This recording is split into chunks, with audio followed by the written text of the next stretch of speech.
नमस्कार आमी शुभ्रकांती चैटार्जी आमार यूट्यूब चैनल सेलेस्टियल इनबक्से प्रथमेई आपनादेर सकलके स्वागत जानाच्छि। बर्तमान ग्रहगत अवस्थानेर भित्तिते आमादेर राशिचक्रेर सप्तम राशि अर्थात तुला राशिर जातक जातिकादेर एई जुलाई मास केमन जेते पारे आजके आमी सेई विषये किछु कथा बोलबो। प्रथमेई जेटा बोलबो जे एई जुलाई मासे आमादेर राशिचक्रे तुला राशिर सापेक्षे कोन कोन ग्रह कोथाय कोथाय अवस्थान करबे। प्रथमेई बोली जे एई मुहूर्ते तुला राशिर पंचमे अर्थात कुम्भ राशिर घरे एई मुहूर्ते राहु अवस्थान करছে। तुला राशिर षष्ठे अर्थात मीन राशिर घरे थाकছে शनि। तुला राशिर अष्टमे अर्थात वृष राशिते थाकছে शुक्र। तुला राशिर नवमे अर्थात मिथुन राशिते এই মুহূর্তে বৃহস্পতি এবং রবি একত্রে অবস্থান করছে এবং আগামী 16ই জুলাই রবি চলে আসবে মিথুন থেকে কর্কট রাশির ঘরে অর্থাৎ তুলা রাশির সাপেক্ষে রবি চলে আসবে নবম থেকে দশমে। তুলা রাশির এই দশমেই অর্থাৎ কর্কট রাশিতে এই মুহূর্তে বুধ অবস্থান করছে এবং আগামী 16ই জুলাইয়ের পর থেকে রবি এবং বুধ একত্রে তুলা রাশির দশমে অর্থাৎ কর্কট রাশিতে অবস্থান করবে এবং তুলা রাশির একাদশে অর্থাৎ সিংহ রাশিতে এই মুহূর্তে মঙ্গল এবং কেতু একত্রে অবস্থান করছে। প্রথমেই বলি যে তুলা রাশির জাতক জাতিকাদের স্বাস্থ্যগত দিক থেকে এই জুলাই মাসে গলায় কোনো ধরনের ইনফেকশনের কিন্তু একটা প্রবণতা এই সময় দেখা যাবে। বেশ কিছু ক্ষেত্রে তুলা রাশির জাতক জাতিকাদের অ্যালার্জেটিক কোনো সমস্যায় ভোগার কিন্তু একটা প্রবণতা এই সময় দেখা যাবে।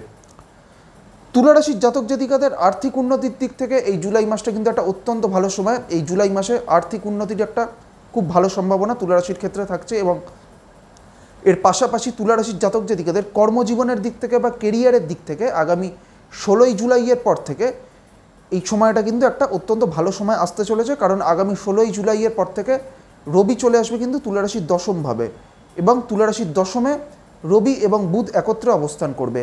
সেই কারণে আগামী 16 তারিখের পর থেকে অর্থাৎ 16ই জুলাইয়ের পর থেকে তুলা রাশির কর্মজীবনের দিক থেকে বা তাদের কেরিয়ারের দিক থেকে কিন্তু একটা ভালো ফল তারা পাবেন।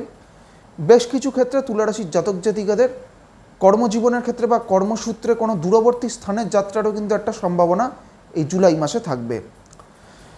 তুলা রাশির জাতক জাতিকাদের পারিবারিক দিক থেকে বা গৃহের ক্ষেত্রে এই জুলাই মাসটা কিন্তু খুব একটা অনুকূল সময় নয়। পরিবারে কোনো ব্যক্তির কোনো ধরনের শারীরিক অসুস্থতার কিন্তু একটা সম্ভাবনা এই সময় থাকবে। তুলা রাশির যারা শিক্ষার্থীরা রয়েছেন তাদের ক্ষেত্রে এই জুলাই মাসটি কিন্তু মিশ্র ফললাভ হবে অর্থাৎ তুলা রাশির শিক্ষার্থীরা তাদের শিক্ষা জীবনের ক্ষেত্রে ভালো এবং খারাপ দু ধরনেরই ফল কিন্তু তারা পাবেন। এইবার আমি আসছি তুলা রাশির যে নক্ষত্রগুলি রয়েছে অর্থাৎ চিত্রা, স্বাতী এবং বিশাখা এই তিনটি নক্ষত্রের জাতক জাতিকাদের এই জুলাই মাস কেমন যেতে পারে। প্রথমেই আমি আসছি চিত্রা নক্ষত্রের ক্ষেত্রে। চিত্রা হচ্ছে মঙ্গলের নক্ষত্র এবং চিত্রা আমাদের রাশিচক্রের 14 নম্বর নক্ষত্র।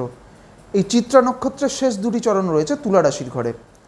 যাদের তুলা রাশির চিত্রা নক্ষত্র তাদের অর্থনৈতিক উন্নতির দিক থেকে এই সময়টা কিন্তু একটা অত্যন্ত ভালো সময়। কারণ চিত্রা নক্ষত্রের সাপেক্ষে বৃহস্পতি কিন্তু এই মুহূর্তে অবস্থান করছে সম্পদ নক্ষত্রে এবং বৃহস্পতির দৃষ্টিও থাকছে কিন্তু এই মুহূর্তে তুলা রাশির উপরে।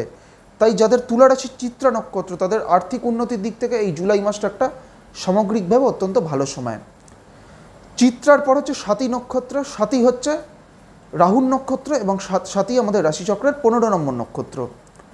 স্বাতী নক্ষত্রের জাতক জাতিকাদের মূলত কিন্তু এই মাসে বা এই জুলাই মাসে মানসিক দিক থেকে কিন্তু একটা টানাপোড়েনের মধ্যে দিয়ে যেতে হবে।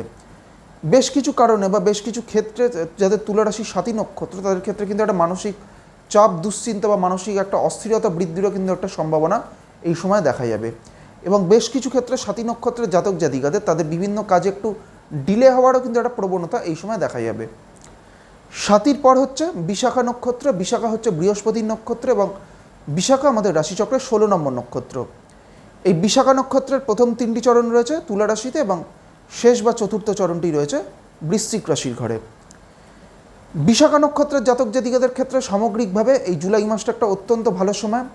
বিশেষ করে কর্মজীবনের দিক থেকে বিশাখা নক্ষত্রের জাতক জাতিকাদের এই জুলাই মাসটা কিন্তু একটা অত্যন্ত ভালো সময়। এই জুলাই মাসে বিশেষ করে আগামী 16ই জুলাইয়ের পর থেকে বিশাখা নক্ষত্রের জাতক জাতিকাদের কর্মজীবনের ক্ষেত্রে কিন্তু এই সময়টা তাদের কর্মজীবনের ক্ষেত্রে একটা উন্নতির খুব ভালো সম্ভাবনা এই জুলাই মাসের 16 তারিখের পর থেকে কিন্তু দেখা যাবে।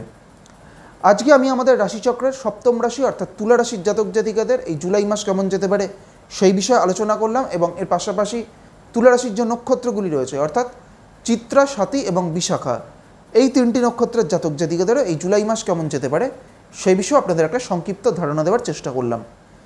পরবর্তী ভিডিওগুলির মাধ্যমে আমাদের পরবর্তী যে রাশিগুলি রয়েছে সেই রাশিগুলির জাতক জাতিকাদের এই জুলাই মাস কেমন যেতে পারে সেই বিষয়ে আলোচনা করব।